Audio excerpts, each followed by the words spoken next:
बिस्मिल्लाहिर्रहमानिर्रहीम। आज का हमारा टॉपिक है न्यूक्लिक एसिड। न्यूक्लिक एसिड क्या होता है ये आज हम पढ़ने लगे हैं। ठीक है, सबसे पहले हम इसका इंट्रोडक्शन पढ़ते हैं। What is nucleic acid? Nucleic acid was first discovered या first demonstrated in the nucleus of the pus cell.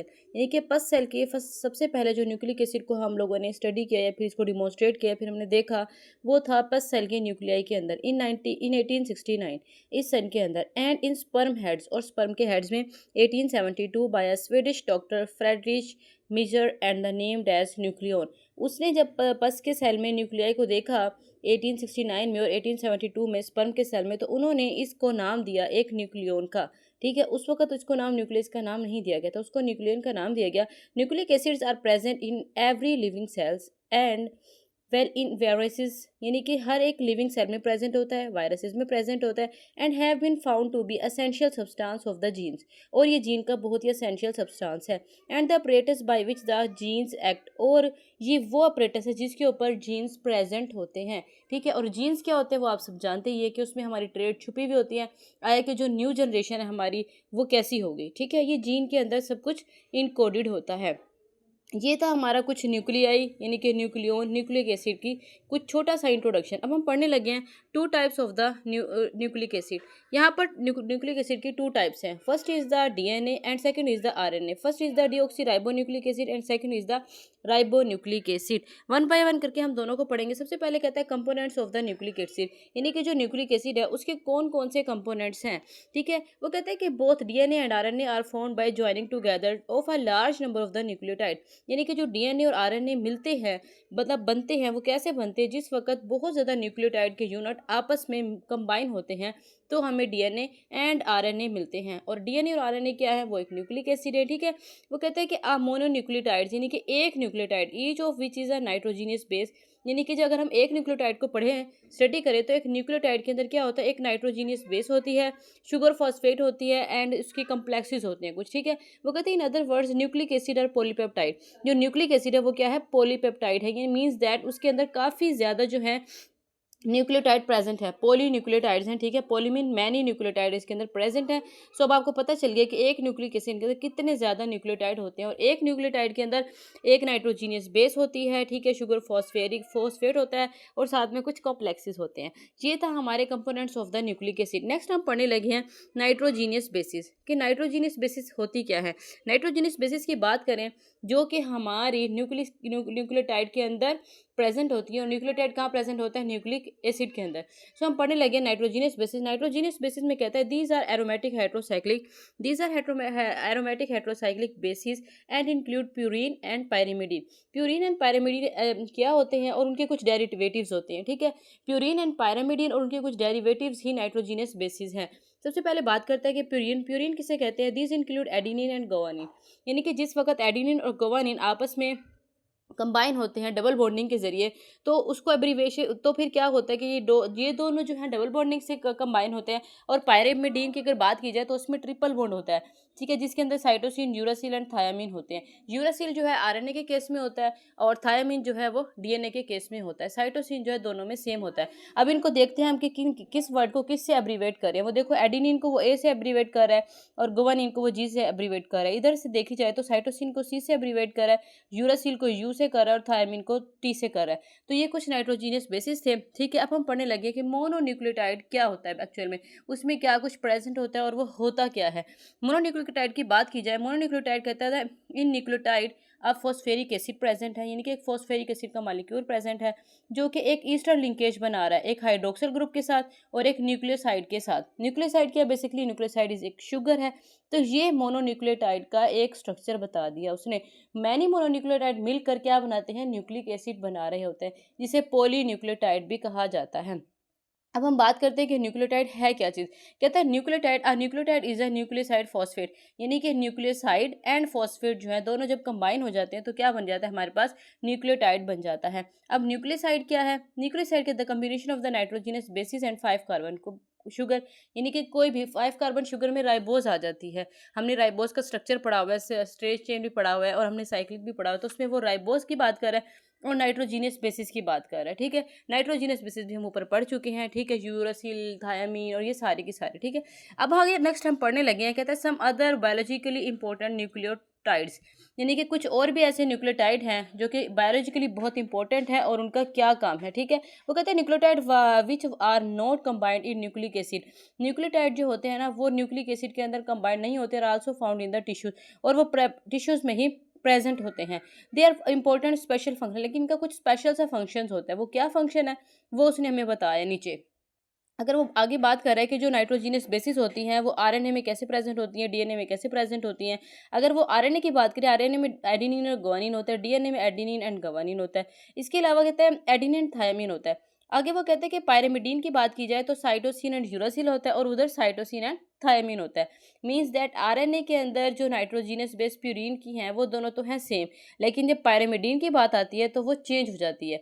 RNA में साइटोसिन एंड यूरासिल आ रहा है और डीएनए में साइटोसिन एंड थायमिन आ रहा है। अगर इसी तरह नेक्स्ट बात करें relative amount of the complementary basis में, हाईली वेरिएबल होती है आरएनए में, और जो डीएनए में होते हैं ना वो बिल्कुल इक्वल टू, यानी कि A is equal to T, G is equal to C, इस तरह से होते हैं, यानी कि पायरामिडीन इज इक्वल टू पायरम प्यूरिन, इस तरह से होती है। फिर अगर शुगर फ्यूरानासाइड, यानी कि जिसे मैं राइबोज का नाम दे रही थी, वो यहाँ पे यूज़ हो रही है फ्यूरेनोसाइड्स, ठीक है, डी फ्यूरेनोसाइड।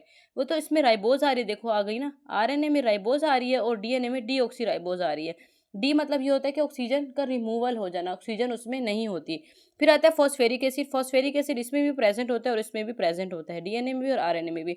फॉस्फेरिक एसिड हो गया। कहते हैं लोकेशन इन द सेल, कि आरएनए कहाँ प्रेजेंट होता है और डीएनए सेल के अंदर किस जगह प्रेजेंट होता है। जब आरएनए की बात की जाए तो वो ये कहता है कि आरएनए मेनली जो प्रेजेंट होता है वो साइटोप्लाज्म में प्रेजेंट होता है, सम इन द न्यूक्लियस, यानी कि कुछ न्यूक्लियस में प्रेजेंट होता है और कुछ साइटोप्लाज्म में प्रेजेंट होता है। अगर डीएनए की बात की जाए तो डीएनए के अंदर जो है ना न्यूक्लियस, वो some in the cytoplasm and some is the nucleus में, और कुछ माइटोकॉन्ड्रिया में भी प्रेजेंट होता है। मॉलिक्यूलर वेट की बात की जाए तो वो क्या कहता है कि आरएनए का जो है ना वो स्मॉलर वेट होता है, यानी कि वो वेट में कम होता है, डीएनए जो है वेट में थोड़ा सा लार्जर होता है। मॉलिक्यूलर शेप की बात की जाए वो कहता है कि सिंगल स्टैंडर्ड होता है ये, और जो डीएनए होता है ये होता है डबल स्टैंडर्ड। ये था कुछ हमने डिफरेंसेस पढ़े, कैरेक्टरिस्टिक्स पढ़ी डीएनए की और आरएनए की। नेक्स्ट हम इसको थोरोली पढ़ेंगे कि आरएनए होता क्या है, उसकी कितनी टाइप्स हैं, और डीएनए होता क्या है, उसकी कितनी टाइप्स हैं। Let's start our topic. RNA पढ़ने लगे हम। आरएनए किसे कहते हैं? Ribonucleic acid. राइबोन्यूक्लिक एसिड में इसके 3 मेन टाइप्स हैं। First is the messenger RNA, second is the transfer RNA and third is the ribosomal RNA. अब बारी बारी हम तीनों को पढ़ेंगे कि राइबोसोमल, ट्रांसफर और मैसेंजर आरएनए का काम क्या है और ये करती क्या है। सबसे पहले हम बात करते हैं कि कितने परसेंट प्रेजेंट होती है हमारे आरएनए के अंदर, हमारे न्यूक्लियस के अंदर। कहते हैं it is estimated that transfer RNA forms 10 to 15%, यानी कि जो ट्रांसफर आरएनए है वो 10 to 15% प्रेजेंट होता है। मैसेंजर आरएनए जो है 5 to 10% प्रेजेंट होता है, और राइबोसोमल आरएनए 75%, यानी ये फिर 80% हमारे टोटल आरएनए के सेल में प्रेजेंट होता है। मीन्स दैट आप देख लो कि सबसे ज़्यादा जो वर्क है हमारा वो राइबोसोमल आरएनए का ही है। और आपको पता होगा कि राइबोसोमल आरएनए क्या करता है, ये प्रोटीन बनाने का काम करता है, और जितनी ज़्यादा प्रोटीन बनेगी उतना ही ज़्यादा जो है हमारी, यानी कि बॉडी स्ट्रक्चर बनेगा, उतने ही ज़्यादा मसल्स बनेंगे। तो अब आपको पता चल गया कि हमारा जो राइबोसोमल आरएनए है उसका क्या काम है, मैसेंजर आरएनए क्या करती है और ट्रांसफर आरएनए क्या करती है। मसीद पर कहते हैं messenger RNA encode the amino acid, यानी कि जो मैसेंजर आरएनए मैसेंजर से शो ही हो रहा है कि वो मैसेज को इनकोड कर रहा है। मैसेंजर आरएनए ने क्या करना है, उसने मैसेज को इनकोड करना है और सीक्वेंस क्रिएट करना है अमीनो एसिड का, कि किस सीक्वेंस की प्रोटीन हमें मिलनी चाहिए, किस सीक्वेंस की हमें प्रोटीन चाहिए। ठीक है, वो प्रोटीन सेल की है या फिर वो कोई मसल की है या फिर वो कोई हार्मोनल प्रोटीन है, ब्लड प्रोटीन है, प्लाज्मा प्रोटीन है, वो ये सीक्वेंस ये डिसाइड करता है। कौन भला? Messenger RNA. Messenger RNA encode the amino acid sequence of one और मोर पॉलीपेप्टाइड्स। ठीक है, वो कहते हैं कि वन और मोर पॉलीपेप्टाइड का जो सीक्वेंस है अमीनो एसिड का वो मैसेंजर आरएनए डिसाइड करता है, स्पेसिफाइड बाय अ जीन और सेट ऑफ अ जीन, यानी कि कुछ जीन्स या फिर सेट ऑफ अ जीन के जरिए। कहते हैं transfer RNA read the information. Transfer RNA क्या करता है, वो इन्फॉर्मेशन को रीड करता है जो कोडिंग मैसेंजर आरएनए की तरफ से आई है। ठीक है, उसने क्या करना है, ट्रांसफर आरएनए कोड करके देखना है कि अप्रोप्रिएट, यानी कि जो अमीनो एसिड है वो ग्रोइंग पॉलीपेप्टाइड जो है वो बिल्कुल ठीक है या नहीं है, उससे बनने वाली सिंथेसिस होने वाली प्रोटीन सही होगी या नहीं। तो फिर वो क्या करेगा, टी से मतलब ट्रांसफर कर देना, फिर वो आगे उसको ट्रांसफर कर देगा किधर, राइबोसोमल आरएनए के पास। अब राइबोसोमल आरएनए क्या है, उसके पास राइबोसोम्स हैं, और राइबोसोम का काम क्या होता है, वो क्या करता है, वो प्रोटीन को सिंथेसाइज कर देता है। अमीनो एसिड तो बन गए, पॉलीपेप्टाइड भी बन गया, पॉलीपेप्टाइड से क्या प्रोटीन बन जाती है। इस तरह से जो है ना राइबोसोमल आरएनए से प्रोटीन बन जाती है। वो कहते हैं आरएनए इज ए पॉलीन्यूक्लियोटाइड, बिल्कुल इसमें बहुत ज़्यादा न्यूक्लियोटाइड होते हैं। फिर वो कहते हैं कि it contain a large number of nucleotides in its molecule, बिल्कुल कहते हैं the nucleotide forming RNA consist of the following component. अभी जो न्यूक्लियोटाइड का आरएनए का न्यूक्लियोटाइड होता है उसके पास कौन कौन सी कुछ ऐसी करेक्टरिस्टिक्स हैं, कुछ ऐसी चीज़ें हैं जो उसके पास प्रेजेंट होती हैं। सबसे पहली बात करते हैं नाइट्रोजीनस बेस होती है। नाइट्रोजीनस बेस विच में आइदर प्यूरिन और द पायरिमिडीन, ये हम पहले पढ़ चुके हैं। सेकंड कह रहा है राइबोज होता है या डीओराइबोज होता है। अगर आरएनए होगा तो राइबोज होगा और डीएनए होगा तो डी राइबोज होगा। उसके बाद फॉस्फेरिक एसिड होता है। ये था कुछ राइबोसोमल यानी कि हमारी जो थी राइबो न्यूक्लिक एसिड आरएनए जिसको हम बोलते हैं। नेक्स्ट हमारा टॉपिक है डीएनए। डीएनए किसे कहते हैं, ठीक है, और उसका क्या काम है ये हम पढ़ने लगे। जिस तरह हमने आरएनए पढ़ा, मैं एक और बात बताते चलो, आरएनए का जो स्ट्रक्चर होता है ना वो सिंगल स्टैंडर्ड होता है, ठीक है। और अगर ऑन द अदर हैंड बात की जाए डीएनए के स्ट्रक्चर की, तो डीएनए का जो स्ट्रक्चर होता है वो होता है डबल स्ट्रैंडेड। तो हम बात करते हैं डीएनए की। डीएनए कहता है कि DNA contains the genetic information. जो डीएनए होता है उसके पास टोटली जेनेटिक इन्फॉर्मेशन होते हैं। वो आपको पता चल गया, देखिए जेनेटिक इन्फॉर्मेशन हमारे पास आ गई है, अब हमने उससे एक न्यू जीन्स बनाना है। अब जीन तो काफ़ी नहीं रहेंगे ना, हमें प्रोटीन भी चाहिए होते हैं बॉडी को बनाने के लिए, यानी कि फुलफिल करने के लिए सारे न्यूट्रिएंट्स। तो वो कौन देता है, वो हमें आरएनए प्रोवाइड करता है। अभी आपने देखा कि आरएनए में क्या हो रही है, प्रोटीन की सिंथेसिस हो रही है। और डीएनए का क्या काम है, उसके पास सारी जेनेटिक इन्फॉर्मेशन प्रेजेंट है। कहते हैं that give rise to the chemical and physical properties of the living cells, living organisms. यानी कि वो सारी की सारी केमिकल एंड फिजिकल प्रॉपर्टीज जो है वो कौन देता है, लिविंग ऑर्गेनिज्म को डीएनए प्रोवाइड करता है। The nucleotide in DNA are link to each other in the same way in the RNA. बिल्कुल जिस तरह न्यूक्लियोटाइड आरएनए में लिंक्ड होते हैं, इसी तरह डीएनए में लिंक्ड होते हैं। कहते हैं however unlike RNA DNA is to each other in the same way are in the however the unlike RNA and DNA is a double stranded molecule of a double helix and sugar present in it deoxyribose।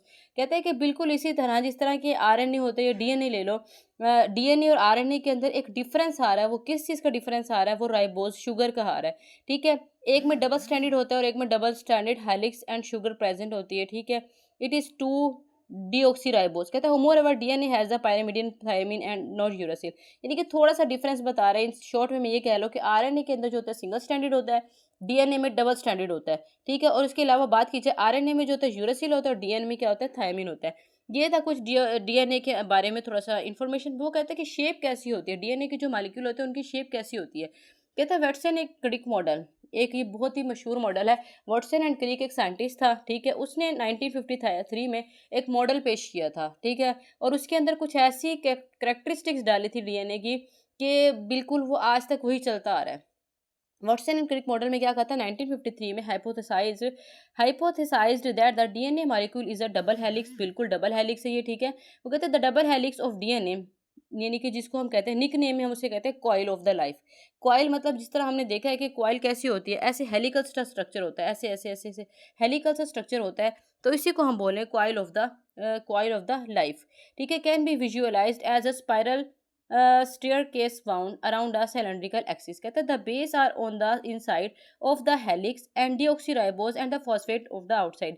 बात समझने की कोशिश करें, वो क्या कह रहा है, वो कह रहा है कि जो हेलिक्स बने हुए होते हैं, बिल्कुल ऐसे जो हेलिक्स बने हुए हैं जिस तरह से ऐसे ऐसे ऐसे ऐसे, ये हेलिक्स बने हुए हैं, ठीक है। क्योंकि ये डबल स्टैंडर्ड है तो इस तरह से हेलिक्स बन जाते हैं, ठीक है। ये इस तरह से कुछ हेलिक्स बने। फिर वो क्या कह रहा है कि जो बेसिस होती है ना, बेसिस नाइट्रोजीनस बेसिस, वो इनसाइड होती हैं।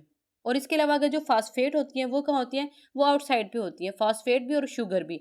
शुगर जो 5 कार्बन होगी, इस तरह से इस तरह से इस तरह से यहाँ पे इधर लगी हुई होगी, इधर लगी होगी, फास्फेट यहाँ पे लगा हुआ होगा।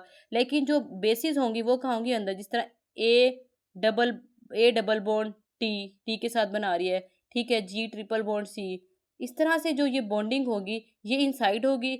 और जो राइबोज और फॉस्फेट ग्रुप है, फॉस्फेरिक ग्रुप आता है या फॉस्फेट ग्रुप आता है, वो कहाँ होता है, वो आउटसाइड द बॉडी होता है। यानी कि किसकी बॉडी, डीएनए की बॉडी से। इसी तरह वो कहते हैं the helix is most of the DNA is of right handed type and the हेलिक rise toward the right, ठीक है। इस तरह से है जो है हमारी हेलिक्स बनते चले जाते हैं। कहते हैं double helix DNA A and B represent major and minor groups. इसमें दो तरह के ग्रुप्स होते हैं, एक मेजर और एक माइनर। हम इसको अभी स्टडी करते हैं कि किस तरह से मेजर और किस तरह से माइनर होते हैं। कहते हैं in DNA there are actually 2 anti parallel long molecule होते हैं।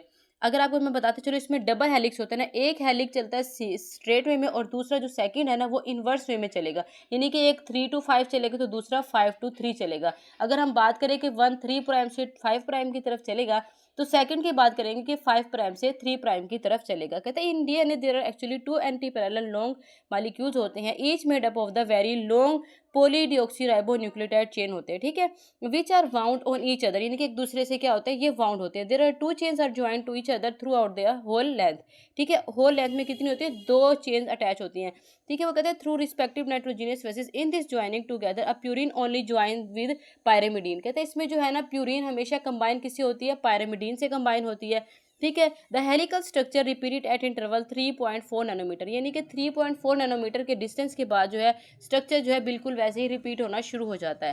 कहते हैं देयर फॉर देयर आर, कहते हैं 10 base pairs in each complex helix, यानी कि जो एक कॉम्प्लेक्स हेलिक्स उन्होंने बनाया है उसके अंदर कम अज कम 10 बेस पेयर्स प्रेजेंट होंगे, ठीक है। वो कहते हैं कि अगर इसकी डायमीटर की बात करें 2 नैनोमीटर इसका डायमीटर होता है, ये कैन सी हियर, यहाँ पे हर चीज़ मेंशन है।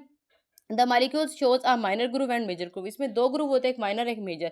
हम देखते हैं कि माइनर और मेजर, अब आप खुद देखें, ये ग्रुव दिया हुआ है, दिखाया हुआ है यहाँ पर, यू कैन सी हियर, एक ये ग्रुव है, एक ये ग्रुव है। दिस वन इज द, ये जो बड़ा ग्रुव है ये है मेजर ग्रुव, और जो ये छोटा है इसे कहते हैं माइनर ग्रुव, ठीक है। ये है माइनर ग्रुव, माइनर, और अगर इधर बात की जाए ये जो बड़ा दिखाया हुआ है this one is the major groove, ठीक है, ये मेजर ग्रुव है। ग्रुव मतलब यानी कि एक ऐसी ढलवान सी आ रही है, तो इसे कहते हैं ये मेजर एंड माइनर ग्रुव, ठीक है।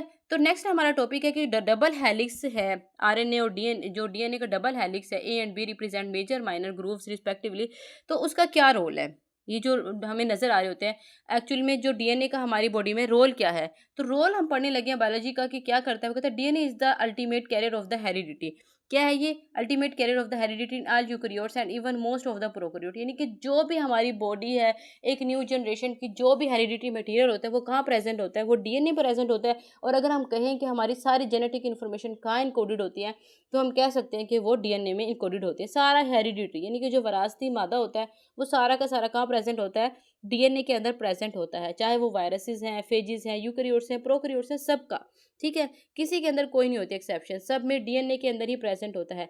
नेक्स्ट बात करते हैं, genes are composed of DNA, ठीक है, जो डीएनए होती है, जीन्स होती हैं, वो कहाँ प्रेजेंट होती हैं, वो डीएनए के अंदर प्रेजेंट होते हैं, which is genetic information is contained the form of code, code की फॉर्म में जेनेटिक इन्फॉर्मेशन लिए हुए होते हैं वो जीन्स कि the double helical structure of the DNA explain many of the properties of the DNA, ये जो डबल हेलिकल स्ट्रक्चर होता है वो डीएनए का बहुत सारी प्रॉपर्टीज हमें एक्सप्लेन करा होता है।